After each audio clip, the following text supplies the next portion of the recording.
I'm just creating this video just to set out the many connections between the apparition at La Salette in France in 1846 and Knock, Ireland in 1879.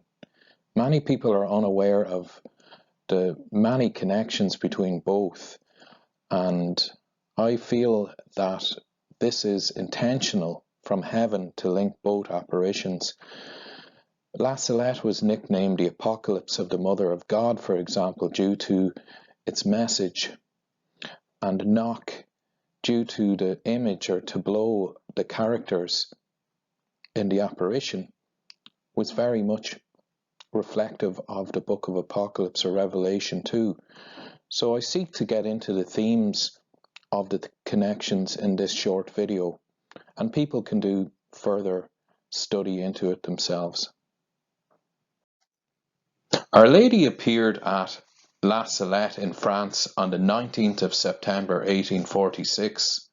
She appeared to two children, Melanie and Maximum, who were two cow herders working in the French Alps near Grenoble in France.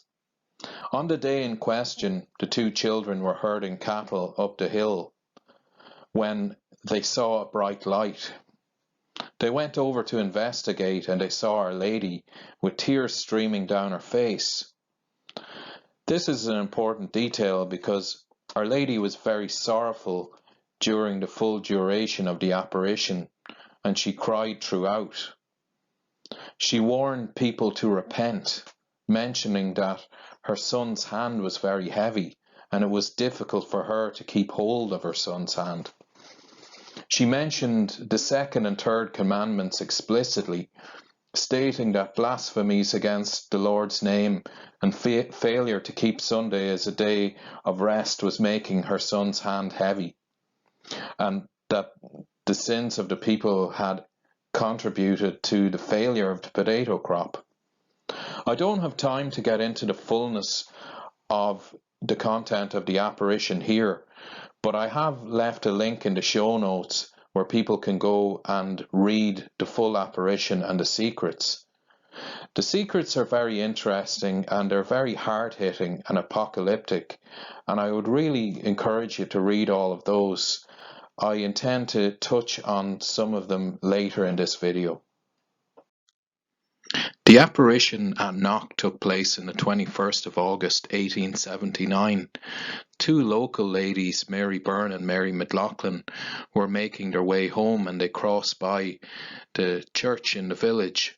At the gable wall of the church they saw a bright light, and they thought they could see statues, a statue of the Virgin Mary particularly.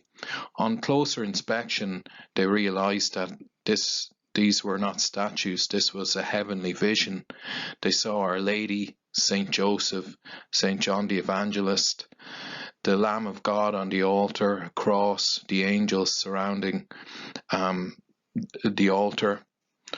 Up to 15 local people, from very young to very old, viewed this apparition over the course of 2 hours, and they marvelled at it and they prayed in the lashing rain. Typical Irish weather. But the apparition itself was approved ultimately as authentic by the local diocese, and it was approved by two commissions of inquiry which took place in 1879 and 1936, and it was also approved for belief by the Irish Church. Also, the La Salette apparition was also approved by the local diocese of Grenoble and also by the French Church.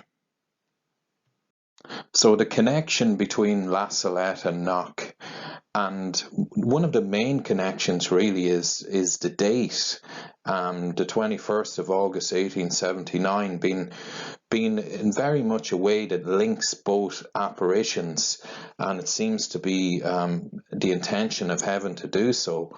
So on the 21st of August 1879, Pope Leo XIII formally granted a canonical coronation to the statue at the Basilica of Our Lady of La Salette, and the basilica would at last be consecrated, and the statue of Our Lady of La Salette would, by the Pope's leave, be crowned. Officiating at the consecration was the Cardinal Archbishop of Toulouse, and the coronation was to be carried out by the Cardinal Archbishop of Paris. Many bishops and clergy were present on the day, along with massive crowds who came on pilgrimage really there for the day. This was a very important day and a symbolic day, in a sense, that a day which I suppose was really an acknowledgement for the public and an official recognition by the Church really of the apparition at La Salette. On this exact same day, the 21st of August 1879, Our Lady appeared together with St. John the Evangelist, St. Joseph. We also see the vision, the tableau of the altar, and the Lamb of God on the altar, and the cross and the angels surrounding the altar. So this was quite amazing that this happened on the same day. A further connection between La Salette and Knock is the whole Queenship of Mary theme. Our Lady appeared at both La Salette and Knock, crowned as a queen. At La Salette, her crown resembled a diadem crown of roses. These two apparitions are unique amongst well-known apparitions in this respect. Other well-known Marian apparitions don't have Our Lady appearing with a crown on her head, but this is unique to both of these places. Another interesting factor here, which emphasizes the whole queenship theme, is that Our Lady appears in Knock crowned at the exact same time and date that her statue is formerly being crowned in the canonical coronation by the papal delegate in La Salette, which is heaven trying to really tell us something and further emphasizing the whole queenship theme. We're led to, reflect on the book of the Apocalypse, or book of Revelation, chapter 12, the imagery of the woman clothed with the sun, a woman clothed with the sun, with the moon under her feet, and on her head a crown of 12 stars. And in this passage, we see Mary assumed and crowned as Queen Mother of the male child who will rule all nations with a rod of iron, which is Jesus, the Messiah. And we see the victory of Mary, who is also the icon of the Church. Really rich symbolism, but very much important in the whole area of salvation history. Another connection between both places is the failure of the potato crop. Our Lady explicitly mentions the failure of the potato crop in the apparition at La Salette to Melanie and Maximum. It is clear that she is drawing an inference between the people's sins and the failure of the potato crop in that apparition. The La Salette apparition occurred in 1846, which is interesting timing because she speaks of failure of the potato crop, but this was the beginning of the worst part of the Irish potato famine, so a further link between both places. The Irish potato famine, the 1840s were particularly bad, but in the intervening years up to the Knock apparition, there were times of bad potato failure as well, right up to 1879 in the immediate areas surrounding Knock and the west of Ireland. There was problems with the potato crop. But an interesting fact is that after the Knock apparition and after 1879, that the potato crop rallied, and those dark famine days would not be seen in most parts of Ireland again. It's akin to Our Lady really sanctifying Ireland and the place that, the place and the surrounding areas and Ireland in general did not have to go through those dark days of potato failure again. Another connection that can be drawn between both apparitions is the whole point of the silent message versus the stark spoken message. I know one might call this a comparison in a sense, but there is a connection in this comparison. The silence at Knock can be said to amplify the message of Our Lady to the children at La Salette. It further amplifies the secret given to Melanie and Maximum. And the silence is interesting from another point of view. The message of La Salette was not popular amongst the hierarchy in France because its content was deemed anti-clerical.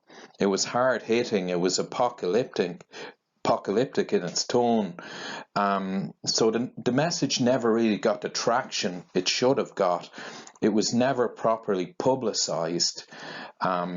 False, baseless accusations and calumny were also raised against Melanie and Maximum as a means of detracting from the content of the actual message.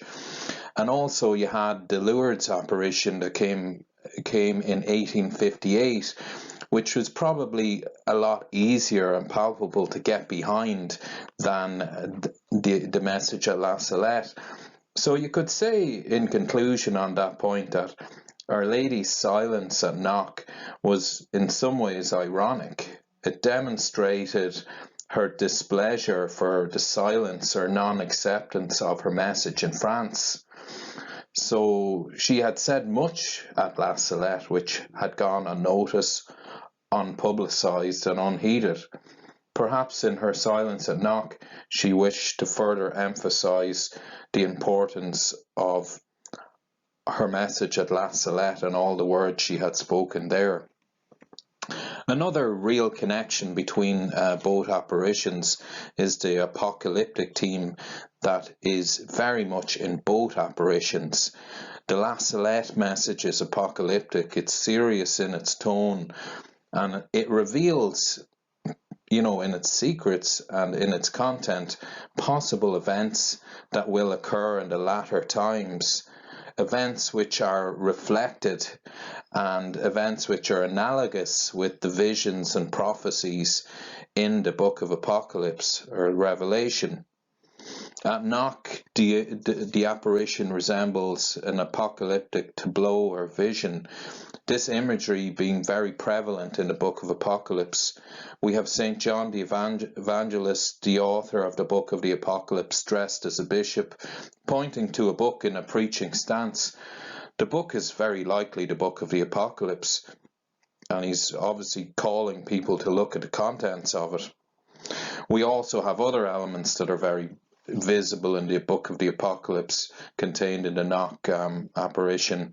We have the Lamb, the altar, the cross, the angels, and Our Lady crowned as victorious Queen. St. Joseph's appearance at Knock in 1879 is interesting and it's unique. It's something that kind of gets lost on the basis of there's so much happening at the Knock apparition, and obviously Our Lady is a pivotal figure, and Knock being a Marian shrine. But there are very few approved apparitions of St. Joseph, which makes Knock all the more interesting. St. Joseph was also declared the patron of the Universal Church in 1870 by Pope Pius IX. This was only 9 years before the Knock apparition.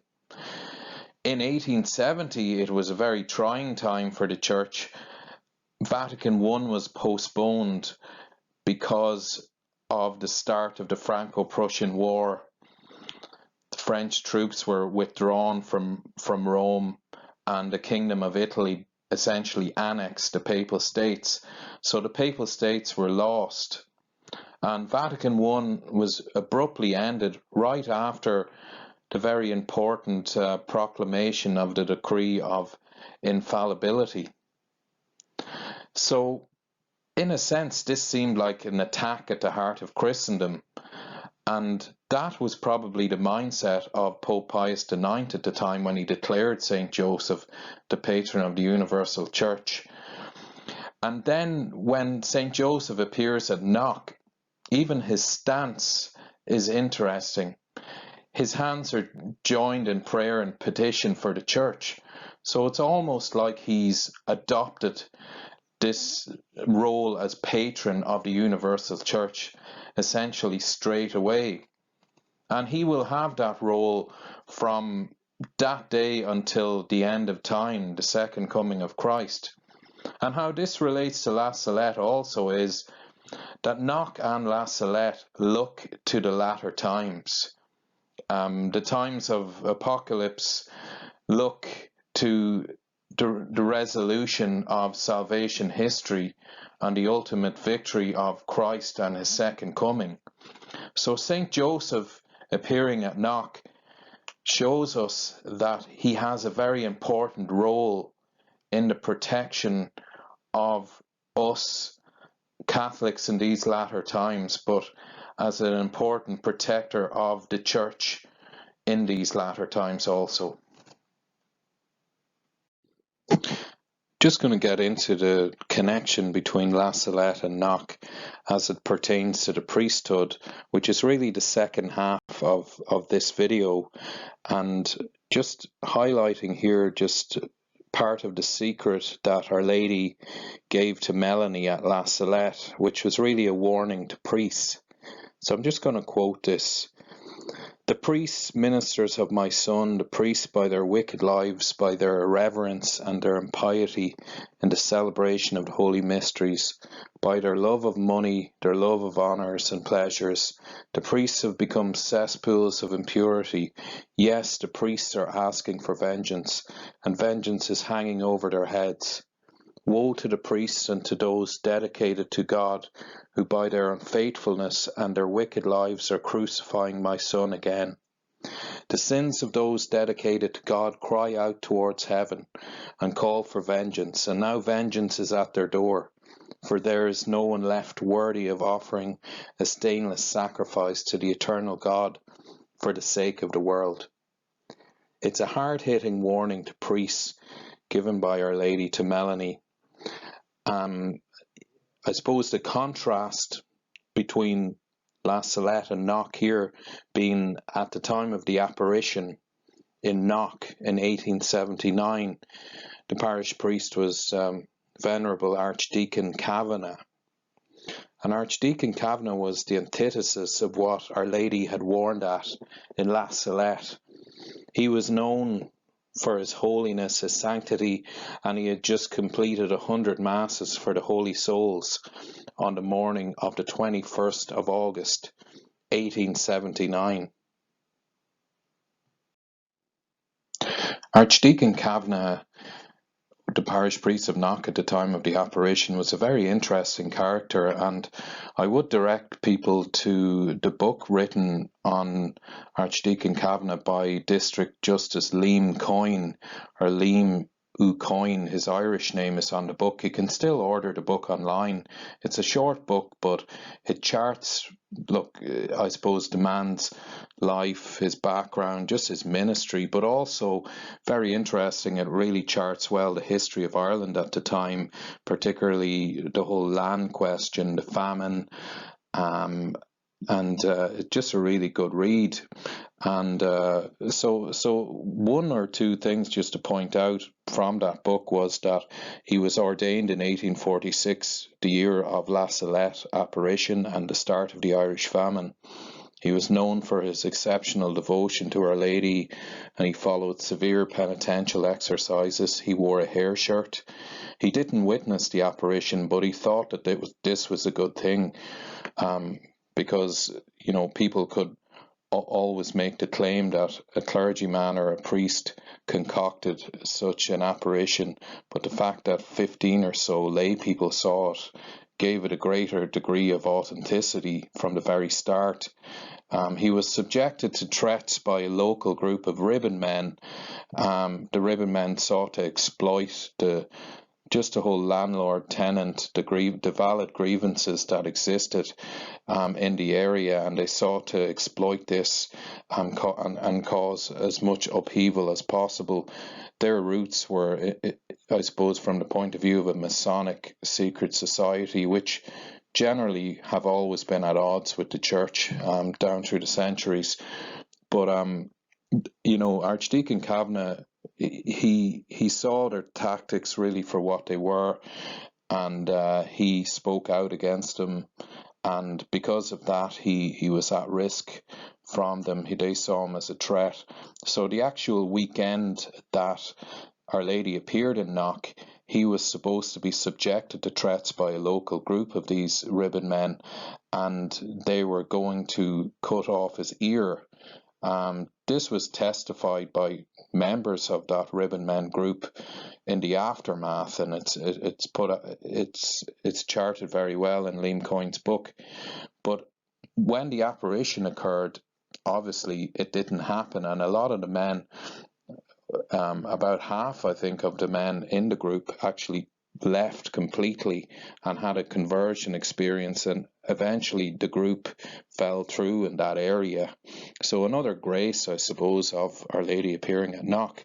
But also, very importantly, obviously they didn't cut off the holy priest's ear, and no doubt Our Lady appearing at Knock was a means of saving her very favoured son and holy son.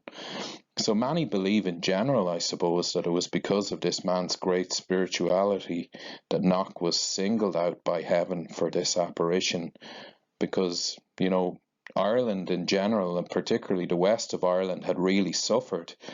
But when you think about it, why did heaven single out Knock?